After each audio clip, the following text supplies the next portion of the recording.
छत्तीसगढ़ के मुख्यमंत्री भूपेश बघेल ने प्रधानमंत्री नरेंद्र मोदी को पत्र लिखा है। ओबीसी के लिए पृथक से कोड निर्धारित करते हुए जनगणना हो, यानी कि अलग से एक कोड तय किया जाए ओबीसी के लिए, अदर बैकवर्ड क्लास के लिए, और उसके बाद जनगणना शुरू की जाए। राष्ट्रीय जनगणना करवाने का भी अनुरोध किया गया। एनएमडीसी मुख्यालय जगदलपुर स्थानांतरित करने का भी आग्रह किया गया है छत्तीसगढ़ के मुख्यमंत्री भूपेश बघेल की तरफ से। बड़ी खबर आपको बता रहे हैं, छत्तीसगढ़ के मुख्यमंत्री भूपेश बघेल ने प्रधानमंत्री नरेंद्र मोदी को पत्र लिखकर ओबीसी के लिए अलग से कोड निर्धारित करने की मांग की है। यह लेटर हम आपको दिखा रहे हैं।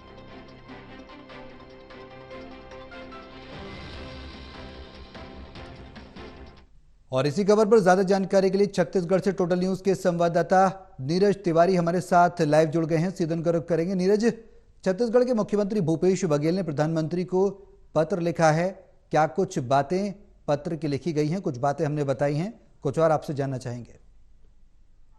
देखिए, बिल्कुल मैं बता दूं आपको कि छत्तीसगढ़ के सीएम भूपेश बघेल ने प्रधानमंत्री नरेंद्र मोदी को पत्र लिखा है। इस पत्र में 3 अहम बातें लिखी गई है। पहले तो ओबीसी के लिए अलग से कोड निर्धारित करने की बात उन्होंने कही है। इसके अलावा राष्ट्रीय जनगणना करवाने का अनुरोध उन्होंने किया है। और तीसरी बात जो है वो एनएमडीसी का जो हेडक्वार्टर हैदराबाद में है, इन दिनों तेलंगाना में, उसको छत्तीसगढ़ के जगदलपुर में स्थानांतरित करने की बात उन्होंने कही है। देखिए सौरभ, मैं बता दूं आपको कि ओबीसी के लिए अलग से कोड जनरेट करने की जो बात है वो कहीं ना कहीं जो छत्तीसगढ़ का आरक्षण विधेयक है, जो यदि पास हो जाता है राज्यपाल के पास से, तो उसके बाद ओबीसी को 27% आरक्षण जो है वो छत्तीसगढ़ में मिलने लगेगा। इस पूरे बात को लेकर के कल ही उन्होंने राज्यपाल विश्वभूषण हरिचंदन को पत्र लिखा था। और पत्र में उन्होंने ओबीसी महासभा के जो प्रतिनिधि हैं उनको मिलने के लिए समय देने की मांग की थी। और उसके अलावा उन्होंने कहा था कि जो भी उनकी मांगे होगी उस पर वे सहानुभूति पूर्वक विचार करें। इसके अलावा जो मांगे थी उसको अप्रत्यक्ष रूप से मुख्यमंत्री ने कह भी दिया था कि आरक्षण संबंधित जो विधेयक उनके पास लंबित है उस पर विचार किया जाए। आने वाले दिनों में जो छत्तीसगढ़ में विधानसभा के चुनाव होने हैं,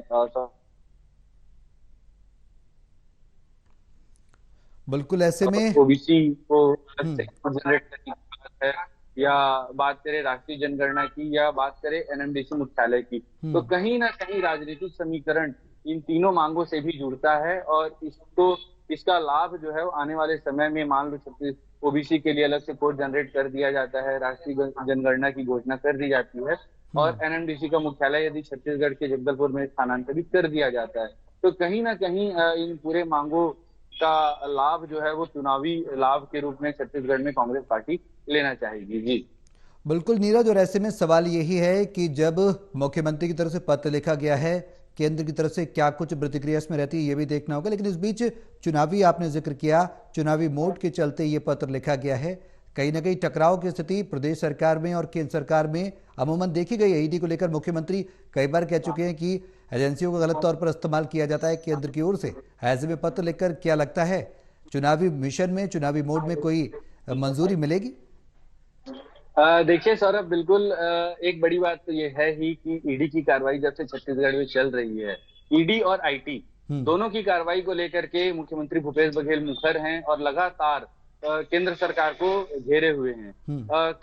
एक बड़ी बात मैं बताना चाहूंगा आपको कि जिस तरह से दिल्ली में कल ईडी के डायरेक्टर की गिरफ्तारी हुई, उस पूरे मामले पर भी आज मुख्यमंत्री नहीं चुके। उन्होंने अपना बयान जारी किया और फिर से उन्होंने घेरा है केंद्र सरकार को और कहा है कि जिस तरह की बातें दिल्ली में सामने आई, ईडी के अफसर को गिरफ्तार करना पड़ा, इसी तरह की बातें छत्तीसगढ़ में भी है। अब ना जाने उस पर कार्रवाई कब होगी, किस तरह से होगी। जिस महादेव ऐप सट्टा ऐप की बात छत्तीसगढ़ में ईडी के अफसरों ने खोली, जिसमें मुख्यमंत्री के सलाहकार, राजनीतिक सलाहकार विनोद वर्मा का नाम है, इसके अलावा कुछ अन्य अफसरों का भी नाम है, तो इस सट्टा ऐप के पर कार्रवाई के साथ ही, उससे जुड़े लोगों पर कार्रवाई के साथ ही मुख्यमंत्री का कहना है कि इस ऐप को ही डिजिटल प्लेटफॉर्म से हटा देना चाहिए, इसको बंद कर देना चाहिए। हम्म। इस पर कार्रवाई राज्य सरकार भी कर रही है। राज्य सरकार ने लुक आउट नोटिस जारी किया था। उसके बाद जो इसका सरगना था उसको श्रीलंका से पुलिस ने गिरफ्तार किया था। तो इस तरह की बातें जो है वो मुख्यमंत्री ने कही है और कहना है कि जो ऐप है उसको बंद करने का अधिकार केंद्र सरकार के पास है, राज्य सरकार के पास नहीं है। राज्य सरकार के पास जितने भी कानूनन अधिकार थे इस पर कार्रवाई के राज्य सरकार ने पूरे किए हैं, लेकिन अब चूंकि ईडी भी इस मामले में कार्रवाई कर रही है तो इस पूरे ऐप को ही केंद्र सरकार को प्रतिबंधित कर देना चाहिए, जो अभी तक केंद्र सरकार ने नहीं किया है। और उन्होंने सवाल भी उठाया है कि जिस तरह के आरोप इस ऐप से जुड़े होने के, छत्तीसगढ़ के अधिकारियों और नेताओं के जुड़े होने की बात केंद्र सरकार कह रही है, तो अब इस ऐप को प्रतिबंधित ना करने के पीछे क्या ये भी बात है कि केंद्र सरकार के या बीजेपी के लोग भी इस ऐप से जुड़े हुए हैं। इस तरह के आरोप भी सीएम बघेल ने लगाए हैं। जी सौरभ। बिल्कुल नीरज, और ऐसे में पत्र का कितना असर देखने को मिलेगा? केंद्र की तरफ से क्या कुछ राहत प्रदेश सरकार को दी जाएगी, देखने वाली बात होगी। हालांकि चुनावी मोड में पत्र लिखा गया है, आगामी क्या कुछ राहत क्या प्रदेश सरकार को मिलेगी देखना होगा। बहुत शुक्रिया नीरज तमाम जानकारी के लिए।